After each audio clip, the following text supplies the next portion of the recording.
तो आज के लेक्चर में हम बात करेंगे टाइप्स ऑफ फाइनाइट ऑटोमेटा। पिछले लेक्चर में हमने बात की थी फाइनाइट ऑटोमेटा की कि फाइनाइट ऑटोमेटा क्या है। फाइनाइट ऑटोमेटा एक लैंग्वेज को डिफ़ाइन करने का एक मेथड है जो कि डायग्रामेटिकल रिप्रेजेंटेशन है ऑफ अ लैंग्वेज, या जिसमें हम डायग्राम्स बनाते हैं, जिसमें हम स्टेट्स बनाएंगे। और हमने कहा था कि फाइनाइट स्टेट्स होंगी। तो अब हम इसके टाइप्स पढ़ेंगे। इसके दो टाइप्स हैं, DFA और NFA, जो कि वेल नोन टॉपिक्स है और बहुत इंपॉर्टेंट है। डिटर्मिनिस्टिक फाइनाइट ऑटोमेटा और NFA non deterministic finite automata. तो डिटर्मिनिस्टिक और नॉन डिटर्मिनिस्टिक का मतलब क्या हो गया? डिटर्मिनिस्टिक फाइनाइट ऑटोमेटा का मतलब होगा कि जो हम एक स्टेट से दूसरे स्टेट पे जब हम जाएंगे तो हमें पता होगा, मतलब नेक्स्ट स्टेट एज नॉन। मुझे पहले से मालूम होगा कि हम अगर ए रीड करते हैं, हम अगर ए रीड करेंगे तो इस स्टेट से इस स्टेट पे हम जाएंगे। और नॉन डिटर्मिनिस्टिक में हमें ये पता नहीं होगा। तो नॉन डिटर्मिनिस्टिक हम तो बाद में पढ़ेंगे, पहले हम पढ़ते हैं डिटर्मिनिस्टिक फाइनाइट ऑटोमेटा। तो डिटर्मिनिस्टिक फाइनाइट ऑटोमेटा हमने कहा कि हम नेक्स्ट स्टेट एज नॉन। तो कैसे? फॉर एग्जांपल हमारे पास अगर इस तरह सिचुएशन है, एक स्टेट ये है, एक स्टेट ये है और एक ये है। ए हो गया, बी, सी। अब देखिए, अगर हमारे पास ज़ीरो आता है, मशीन ज़ीरो रीड करता है, तो हम ऐसे बी स्टेट तक जाएंगे। लेकिन अगर ए रीड करता है मशीन, तो हम ए स्टेट से सी पर जाएंगे। तो इसको हम कहते हैं डिटर्मिनिस्टिक। मतलब हमने डिटरमाइन किया कि अगर ज़ीरो आ जाता है तो मशीन ऐसे बी फर्म होगी, अगर ए आ जाता है तो ऐसे सी फर्म होगी मशीन। तो क्या हो गया डिफिनीशन इसका? एंड DFA पर each input symbol we can determine the state to which the machine will move, hence it is called deterministic automata. DFA में क्या होगी, हम एक स्टेट से नेक्स्ट स्टेट तक जब हम जाएंगे तो हमें पता होगा, मतलब हम इनपुट से ही अंदाज़ा लगाएंगे कि मशीन इस नेक्स्ट स्टेट पर जाएगा। हम नेक्स्ट स्टेट को डिटरमाइन करेंगे। As it has a finite number of states, इसमें भी फाइनाइट नंबर ऑफ स्टेट्स है, जिस तरह FA में थे। देखिए इसके अंदर एक तीन बातें आप याद रखिए कि ये क्या है। DFA it is type of finite automata, ये एक फाइनाइट ऑटोमेटा का एक टाइप है। And it is use to define a language, language define करने की मेथड है। एंड इट्स ग्राफिकल मेथड, ये भी ग्राफिकल मेथड है क्योंकि फाइनाइट ऑटोमेटा के टाइप्स है। जस्ट ये हो गया इसका डिफिनीशन। लेकिन यहाँ पे हम डिफिनीशन हम डिफाइन करते हैं मज़ीद के is at is finite number of state and the machine is called deterministic finite machine या deterministic finite automata. And DFA there is only one path for specific input from the current state to the next state। वही वाली बात हो गई कि जब हम current state से नेक्स्ट स्टेट पर जाएंगे तो यहाँ पर इसका मतलब हो गया कि एक इनपुट पाथ होगा लेटर्स के लिए और स्पेसिफिक इनपुट। तो वही वाली बात हो गई कि जब हम करंट स्टेट से नेक्स्ट स्टेट पर जाएंगे तो हमें पता होगा through the input. DFA does not accept the null move. ये बहुत इम्पोर्टेंट फाइंड है, आपने इसको जहन में रखना है कि DFA में नल मूव नहीं होता। नल मूव का मतलब क्या होता है? नल ट्रांजिशन। नल ट्रांजिशन का मतलब क्या होगा? The DFA can not change state without any input character. कि एक स्टेट से जब हम दूसरे स्टेट पर जाएंगे तो ज़रूर न ज़रूर कुछ न कुछ रीड करेंगे, मतलब without read any input machine एक स्टेट से दूसरे स्टेट पर नहीं जा सकता। ये इम्पोर्टेंट पॉइंट है। और इसकी वजह से DFA और NFA का जो डिफरेंस है इस पॉइंट की वजह से है कि DFA में नल ट्रांजिशन, नल मूव का मतलब हो गया नल ट्रांजिशन अलाउड नहीं है, और NFA में अलाउड है। NFA तो हम बाद में पढ़ेंगे, लेकिन DFA में नल ट्रांजिशन, नल मूव अलाउड नहीं है। मतलब क्या हो गया, एक स्टेट से जब हम दूसरे स्टेट पे जाएंगे तो ज़रूर कुछ न कुछ इनपुट रीड करेंगी। And DFA can contain multiple final state. DFA में एक से ज़्यादा फाइनल स्टेट हो सकते हैं, लेकिन याद रखिएगा हमने फाइनाइट ऑटोमेटा में पढ़ लिया था कि फाइनाइट ऑटोमेटा में सिर्फ एक इनिशियल स्टेट होगा। फाइनल स्टेट तो एक से ज़्यादा भी हो सकते हैं, लेकिन इनिशियल स्टेट सिर्फ एक होगा। Now formal definition of DFA। A DFA can be represented by a 5 tuples। इसमें 5 कंपोनेंट्स होगी। पहला क्या होगा, फाइनाइट सेट ऑफ स्टेट्स, जिस तरह हमने फाइनाइट ऑटोमेटा में पढ़ लिया था 5 स्टेट्स, उसी तरह यहाँ पर भी है फाइनाइट सेट ऑफ स्टेट्स होंगी। और दूसरा क्या होगा, finite set of symbols called the alphabet, यहाँ पर लेटर्स भी फाइनाइट होंगी। और transition, move from one state to another, ये भी फाइनाइट होगी, finite set of transitions. And initial state from where any input is processed, मतलब जहाँ से मशीन स्टार्ट होता है वो हमारा इनिशियल स्टेट होगा। और final state where machine is stop. तो ये हमारे DFA के अंदर कंपोनेंट्स होगी। अब एग्जांपल सॉल्व करते हैं, लेकिन हमने कहा कि DFA में हमें ये मालूम होगी कि जब हम एक स्टेट से दूसरे स्टेट पर जाते हैं तो हम वी वेल नॉन डिटर्मिनिस्टिक, इसलिए इसको कहा जाता है कि अगर मशीन ए रीड करता है तो इस स्टेट से इस स्टेट पर जाएंगे, और मशीन ए बी को रीड करता है तो इस स्टेट से इस पर जाएंगी। तो एग्जांपल के थ्रू हम ये देखते हैं। एग्जांपल हमारे पास ये है इनिशियल स्टेट, ठीक है। इनिशियल स्टेट से जब हम ए को रीड करते हैं तो Q1 पे मशीन जाएगी, Q1 हो गया। और जब हम बी को रीड करते हैं तो Q3 पे हम जाएंगे, ठीक है। तो इसको हम कहते हैं डिटर्मिनिस्टिक, कि ये मशीन जब ए को रीड करता है तो Q1 पे जाता है, और जब बी को रीड करता है तो Q3 पे जाता है। तो NFA में हमको कैसे पता नहीं चलता कि मशीन एक स्टेट से अगर दूसरे स्टेट पे जाते हैं तो हमें पता नहीं होता। देखिए NFA में इस तरह सिचुएशन अगर आ जाए, ये हमारा इनिशियल स्टेट हो गया Q0, और यह हमारा एक नॉर्मल स्टेट हो गया, ये एक और नॉर्मल स्टेट हो गया। फॉर एग्ज़ाम्पल NFA में इस तरह सिचुएशन आ सकता है, यहाँ पर भी ए है और यहाँ पर भी ए है। तो इस सिचुएशन में अब हमें पता नहीं चलता कि हम कौन से स्टेट पर जाएंगे, NFA है ये, ठीक है। तो DFA में हमें पता होता है कि अगर ए रीड करता है तो इस स्टेट पर हम आ जाएंगे, और अगर बी रीड करता है तो हम इस स्टेट पर आ जाएंगे, लेकिन इस सिचुएशन में हमें पता नहीं चलता। तो इसलिए इसको डिटर्मिनिस्टिक और इसको नॉन डिटर्मिनिस्टिक कहा जाता है। Know the graphical representation of DFA, deterministic finite automata का ग्राफिकल रिप्रेजेंटेशन क्या है।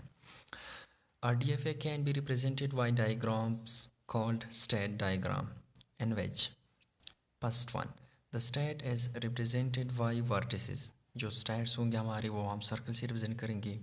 And the arc label with on input character show the transition, transition को हम इस एरो से रिप्रेजेंट करेंगे। एक स्टेट से जब हम दूसरे स्टेट पे जाएंगे तो ट्रांजिशन हम बनाएंगे, ट्रांजिशन एरो, और वो इस तरह हम बनाएंगे।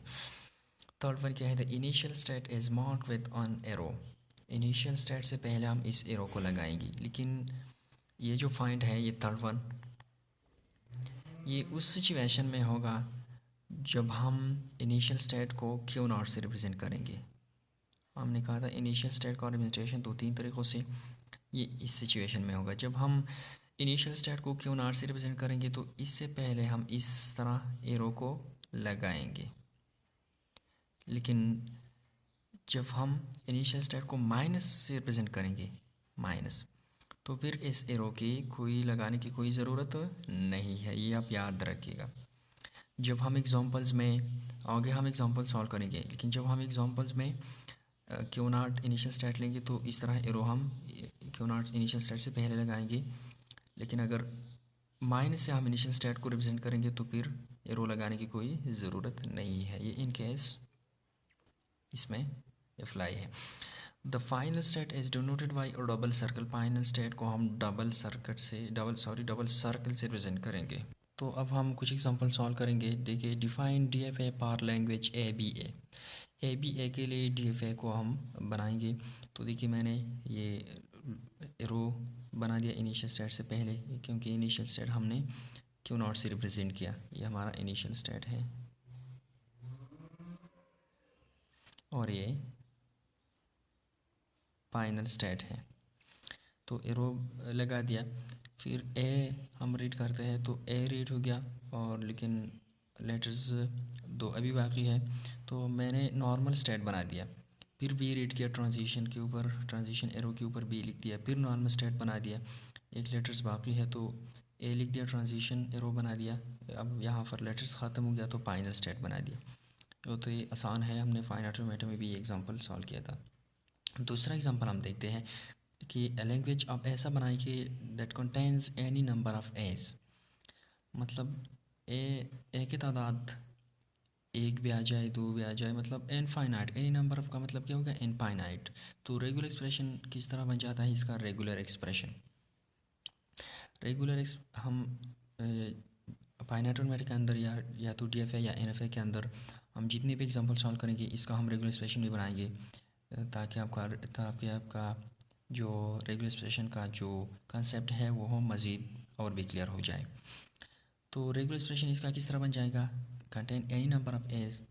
एन नंबर का मतलब क्या हो गया, इनफाइनाइट।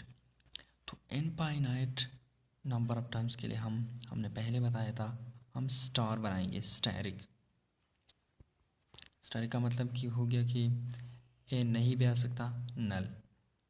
ए एक बार भी आ सकता है, दो बार भी आ सकता है, तीन बार भी आ सकता है, up to infinite number of times can be made. तो हम इसके लिए DFA कैसे बनाएंगे, देखिए एक स्टेट बना दिया, और इस स्टेट को मैंने इनिशियल भी बना दिया क्यू नॉट। ठीक है, क्यू नॉट को हम इनिशियल को हम क्यू नॉट से रिप्रेजेंट करते हैं, और ये सर्कल भी, ये एरो भी बना दिया, और इस स्टेट को फाइनल भी बना दिया।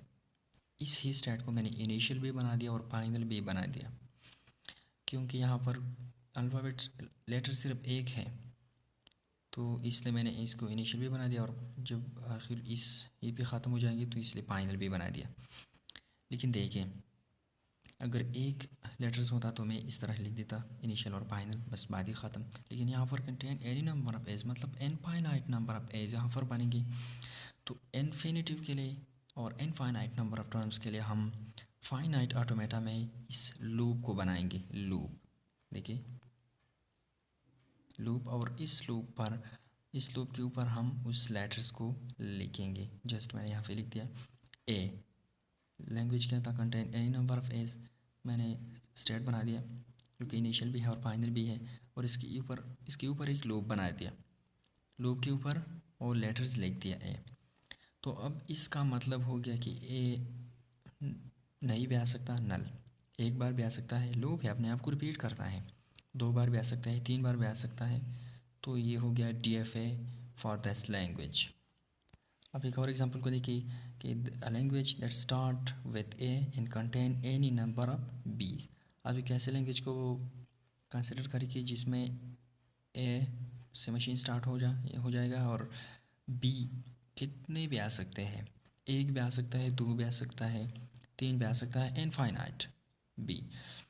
तो रेगुलर एक्सप्रेशन इसका इस तरह बन जाएगा, start with A and contain any number of बीज, जो कि बी इनफाइनाइट भी आ सकता है। इसके लिए हमने इसके ऊपर स्टेरिक बना दिया, स्टार बना दिया। तो देखिए हम इसके लिए DFA बनाते हैं, इनिशियल स्टेट बना दिया। इनिशियल स्टेट से पहले हमने इस रो को ड्रॉ किया, इनिशियल स्टेट बना दिया, फिर ए को रीड किया। ए को रीड किया तो एक ही लेटर है, इसको Q1 को हमने फाइनल स्टेट बना दिया, ए रीड हो गया। अब बी के नंबर है तो बी अपने आप को रिपीट कर देता है। क्या मतलब हो गया, बी है और बी नल भी आ सकता है, एक भी आ सकता है, दो भी आ सकता है, अप टू इनफाइनाइट। तो इस स्टेट के ऊपर हमने लूप लगा लिया, और लूप के ऊपर मैंने वह स्ट्रिंग लिख दिया। तो this is deterministic finite automata, and this is deterministic finite automata for this language. देखिए एक और एग्जांपल को देखिए। एग्जांपल में क्या कहता है, अ लैंग्वेज दैट कंटेन्स ए और बी। ए और बी, और का मतलब क्या हो गया, प्लस। प्लस का मतलब क्या होता है, यूनियन। इस पर हमने एक वीडियो बनाई थी, अगर आपने नहीं देखी तो मैं रिकमेंड करता हूँ कि वो ज़रूर आप देख लें, ताकि आपका कंसेप्ट क्लियर हो जाए। ये वे एक इम्पॉर्टेंट टॉपिक है। तो लैंग्वेज क्या है कि दैट कंटेन्स ए और बी, या तो ए एक्सेप्ट होगा या बी। यूनियन का मतलब क्या होता है, और यूनियन प्लस या ए रीड होगा या बी रीड होगा। तो इनिशियल स्टेट बना दिया, एक रेगुलेशन इसका इस तरह बन गया ए प्लस बी। या तो ये लेफ्ट वाला लेटर्स आ जाएगा या तो ये राइट वाला लेटर्स एक्सेप्ट होगा। तो डी एफ हम इसके लिए इस तरह बनाते हैं, इनिशियल स्टेट बना दिया और इनिशियल स्टेट से ए को रीड किया तो फाइनल स्टेट बना दिया, डबल सर्कल से हमने रिप्रेजेंट किया। या तो ये ए रीड हो जाएगा या इस स्टेट से सेम वाली स्टेट पर एक रो हम बनाते हैं और इस पर हम बी लिख देते हैं, ट्रांजिशन बना दिया और बी लिख दिया। तो इस फाइनाइट ऑटोमेटा से या तो ए रीड होगा या बी रीड होगा, दोनों एक साथ नहीं रीड होंगे, या ए रीड होगा या बी। देखिए इसको आसानी के लिए हम इस तरह भी लिख सकते हैं कि इनिशियल स्टेट बनाए, एक रो पर हम ये दोनों लिख दें और कॉमा के ज़रिए से उसको सेपरेट करें, ए कॉमा बी। ये भी ठीक है और ये भी ठीक है। एक और एग्जांपल को देखिए, contains any number of S and बीज, कि ऐसा लैंग्वेज कि जिसमें ए और बी दोनों इनफाइनाइट नंबर ऑफ टर्म्स इससे बन सकेंगे। तो रेगुलेशन इसका किस तरह बनाएगा, a plus b whole star contain any number of a's any number of b's. तो इस दोनों के ऊपर हमने स्टार लिख दिया। स्टार का मतलब होता है नल, 1 2 3 4 अप टू इनफाइनाइट। तो एक सेट हमने बना दिया इनिशियल और फाइनल दोनों, और उसके ऊपर हमने एक लूप बना लिया और इस लूप के ऊपर हमने ए बी लिख दिया। या तो ए इनफाइनाइट नंबर ऑफ टर्म्स भी आ सकता है और बी भी इनफाइनाइट नंबर ऑफ टर्म्स आ सकते हैं। या इस एग्जांपल को देखिए कि लैंग्वेज दैट स्टार्ट विद ए, कि इस तरह आप मशीन बनाएं कि जो ए से स्टार्ट हो जाए। और रेगुलर एक्सप्रेशन इसका किस तरह बन जाएगा, ऐसे मशीन स्टार्ट हो गया लेकिन बाद में कंडीशन नहीं है, कुछ आ भी सकता है और कुछ नहीं भी आ सकता। लेकिन हमने यहाँ पर लिख दिया कि मशीन ऐसे स्टार्ट हो गया, बाद में ए भी आ सकता है और बी भी आ सकते हैं। इनिशियल स्टेट बना दिया, इनिशियल स्टेट से ए को रीड करते हुए फाइनल स्टेट तक पहुँच गया। और फाइनल स्टेट पे हम इसके लिए एक स्टैरिक है, तो स्टैरिक के लिए हम एक लूप को बनाते हैं, लूप के ऊपर हम ए कॉमा बी लिख देते हैं। तो ये डीएफए हो गया इस लैंग्वेज के लिए। तो ये थे कुछ एग्जांपल्स डीएफए के ऊपर।